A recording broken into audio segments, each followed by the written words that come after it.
8h01. Bon début de journée. Bien oui, beaucoup d'éléments en développement. Je vous rappelle que dans 30 minutes, Robert Mueller commence son témoignage à Washington devant des comités de la Chambre. Et on commence par cette grosse nouvelle qui risque de changer bien des choses dans le monde des médias. C'est maintenant officiel. Donc, Bell met la main sur la chaîne V. L'entente a été annoncée au cours des dernières minutes. Et François, ce serait la première chaîne généraliste francophone du groupe Bell Media si le CRTC accepte la transaction. Si le CRTC accepte la transaction, si le Bureau de la concurrence accepte la transaction, donc il y a quand même de ces instances réglementaires qui doivent autoriser ou non la transaction entre Bell et V. Ce n'est donc pas fait, mais oui, Bell a annoncé ce matin ce que nous avions évoqué plus tôt en début de journée. Donc, Bell Media fait l'acquisition de VTL, donc pas le groupe V au complet, seulement VTL et le site Internet nouveau.ca. C'est donc dire qu'on ne fait pas l'acquisition de Musique Plus,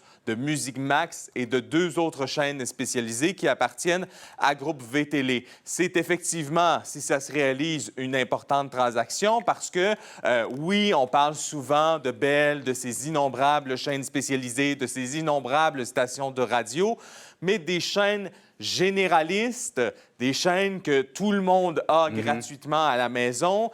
Il n'y en a pas énormément. Donc, Bell a CTV déjà. CTV qui a été la cible de coupes importantes, de suppression d'emplois. Il y a eu beaucoup de changements, notamment dans la salle de nouvelles, notons-le. Donc, quel modèle exactement est-ce que Bell envisage avec VTL? Ce n'est pas précisé pour l'instant. Jean-François l'a mentionné, le montant de la transaction, lui non plus, n'est pas précisé.